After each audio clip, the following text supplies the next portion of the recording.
Hey everybody, Blast here, and I'm back with another Dead by Daylight video. So today we're doing a concept chapter, specifically one on the TV show known as Supernatural. For those who don't know, Supernatural is a TV show about two brothers, Sam and Dean Winchester, who travel across America hunting monsters, ghosts, and a bunch of other stuff. After their mother was killed by something evil when they were kids, their father stepped up to raise them to become hunters. Each episode usually follows the same kind of formula, where they investigate strange deaths or maybe a disappearance.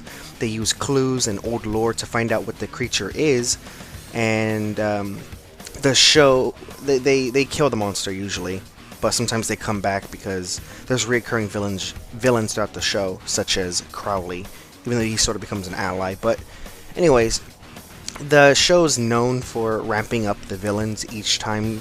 They start off with Wendigos, then to shapeshifters, then to straight up goes to angels.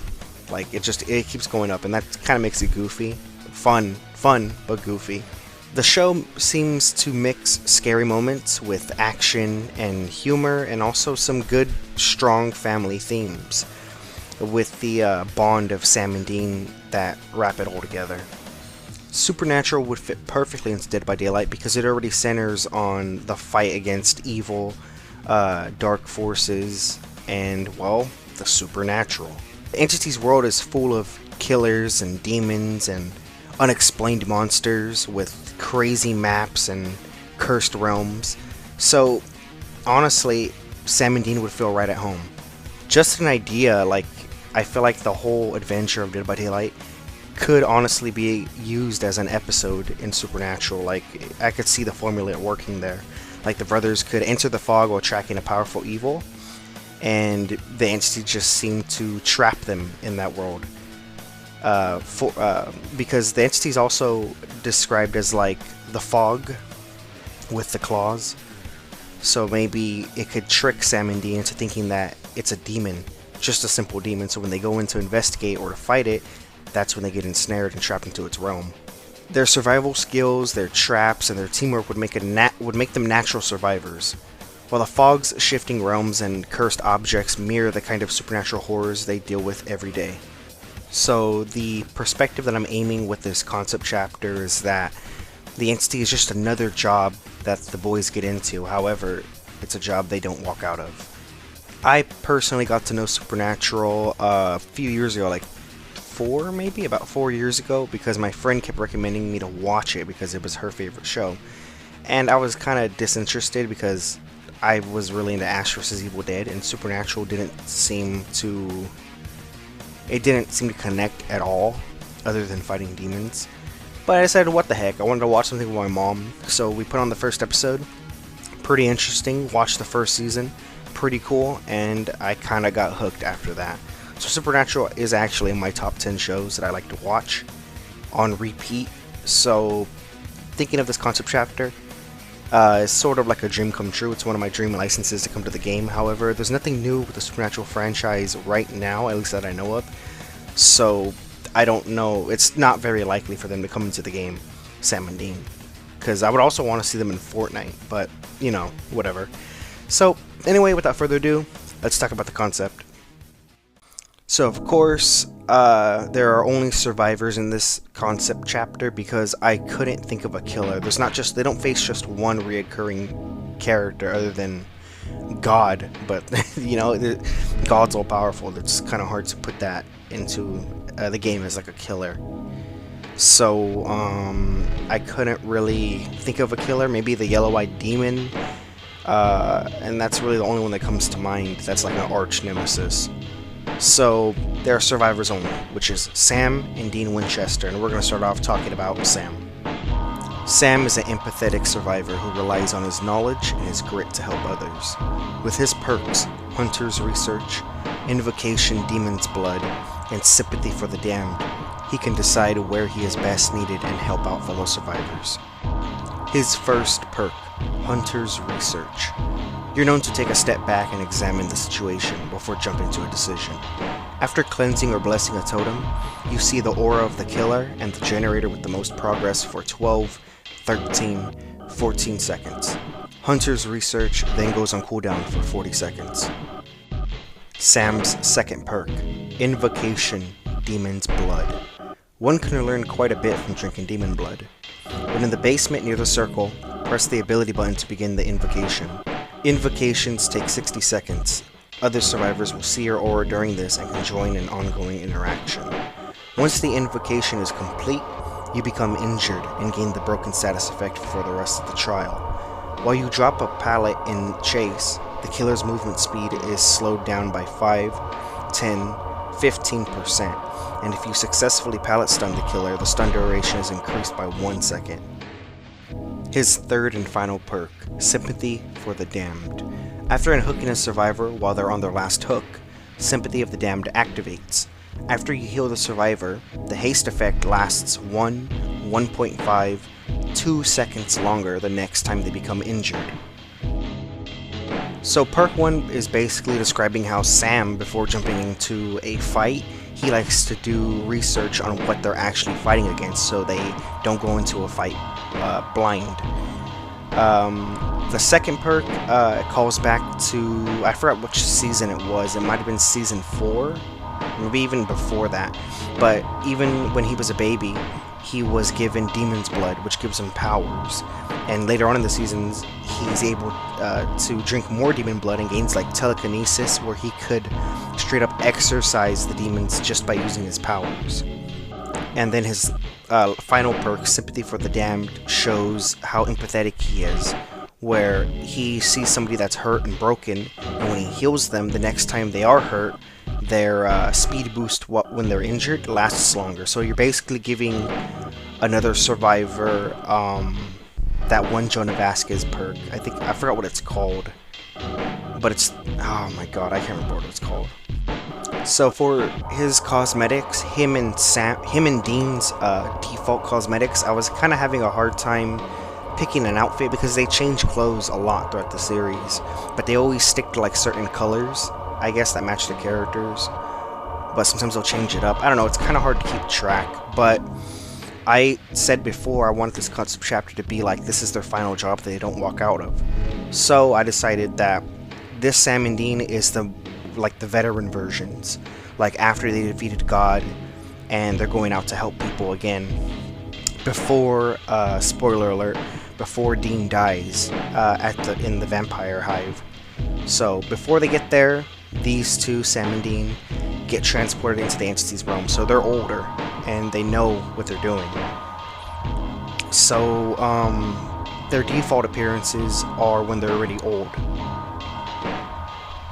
In the season finale, well, they're not really old, but they look older. You know what I mean. Some other cosmetics could be his like brown hoodie outfit from season 1 when Dean first goes to him and brings him to find their dad. Another outfit could be the FBI suit they wear when they go to investigate crime scenes or to sneak into the morgues or whatever. And then a legendary outfit for Sam, I think, could be a fun idea, is John Winchester, who was played by Jeffrey Dean Morgan. I don't think we'll ever get Negan in the game, so this could be a good alternative because I love Jeffrey Dean Morgan. And John Winchester was a pretty good character for the limited screen time we've seen of him in the show. Now, let's talk about Dean. Dean is an altruistic survivor that doesn't quit on family. He uses his hunting experience and high pain tolerance to inspire and help others. His perks, Carry On, Devil's Trap, and Family Business allow him to focus through pain, fight back, and give helpless survivors faith. His first perk, Carry On. Push through adversity, even when it hurts. When you are on your final hook state, Carry On activates. While activated and injured, you repair generators 5%, 10%, 15% faster when working with other survivors. When you complete a generator while injured, you become fully healed. Carry On then deactivates for the rest of the trial. Dean's second perk, Devil's Trap.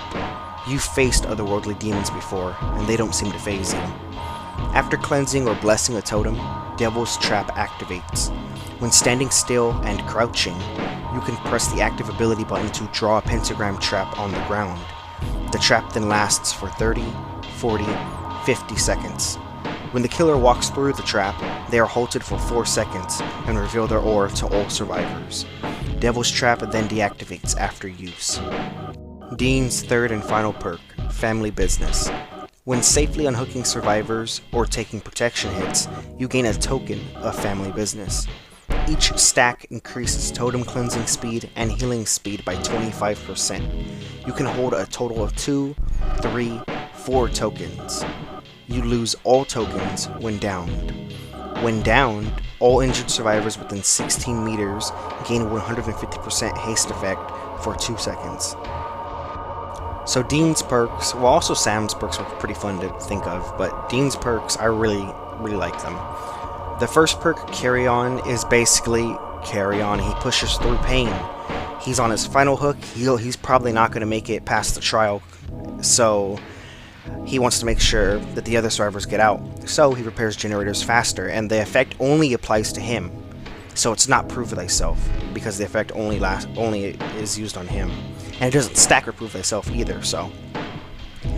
And also, him healing after he completes the generator has to be when he's injured and off the hook. So when somebody saves him from his final hook, he has to go run to find a generator, work on that generator, and once it's done, then he's healed. That's how the perk works. It gives him a second chance, while also making sure that even in the worst case scenario, his teammates can get out. His second perk, Devil's Trap, is pretty self-explanatory. In the show, they use Devil's Traps to trap demons and their vessels, so they could either A, interrogate them, or B, exercise them. So this one can work on the killer because the Devil's Trap maybe affects the entity somehow, separating control, which is what stuns the killers for the 4 seconds.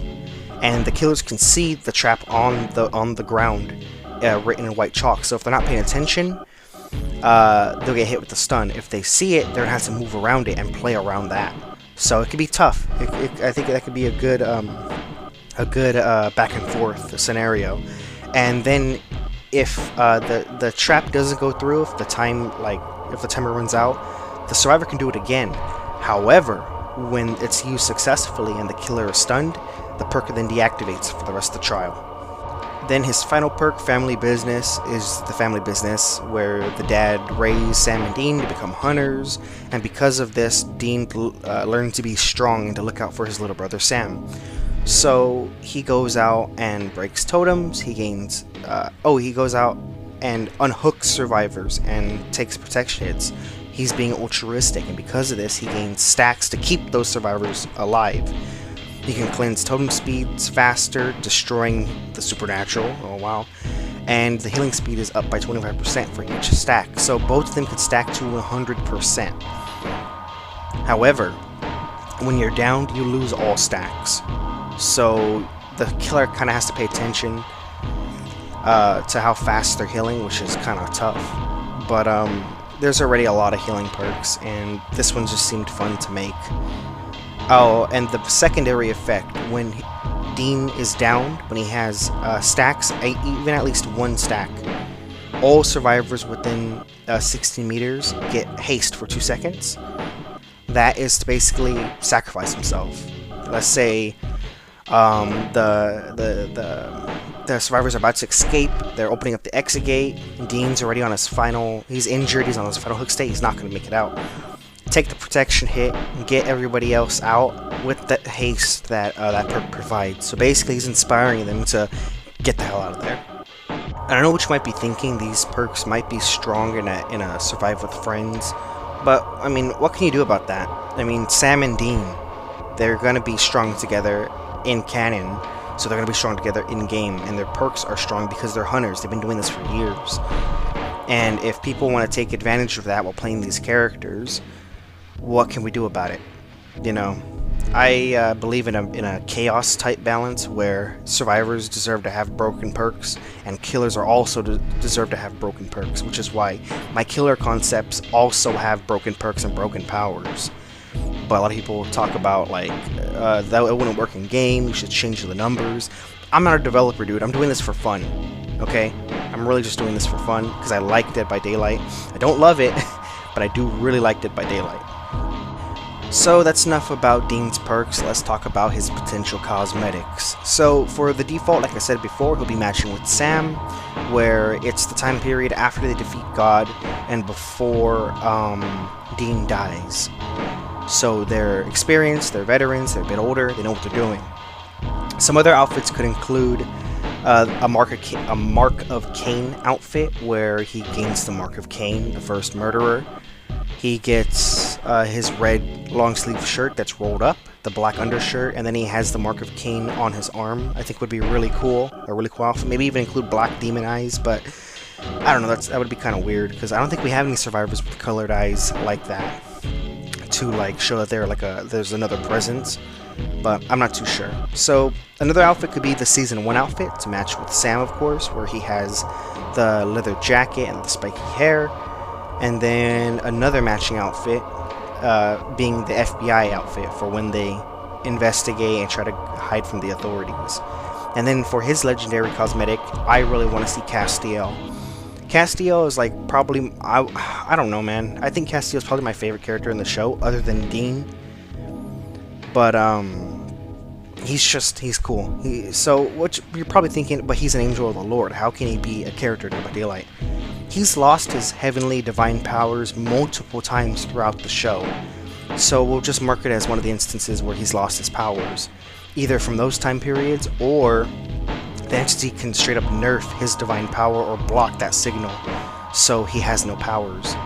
So all he really has is his knowledge of divinity, his knowledge is small enough, decent knowledge of hunting, and his memories with Sam and Dean. So he knows what he's doing, but at the same time, he lacks the power to do anything. So that would be an interesting thing. It would be interesting to have Castiel in the game, basically, because I love Cass. So that's really about it for my Supernatural concept chapter. Sam and Dean as survivors, and then John Winchester and Castiel's legendary skins. Maybe there could be more skins if you could comment down below, whether it be ones that they wear or characters that can be added as legendary cosmetics. Just let me know down in the comments below. So I'm gonna cut it short, because these videos are going to be long. If you liked the video, please leave a like. If you want to see more from me or more videos like this, subscribe please. And I think that's about it. So I'll see you guys in the next one. Bye bye.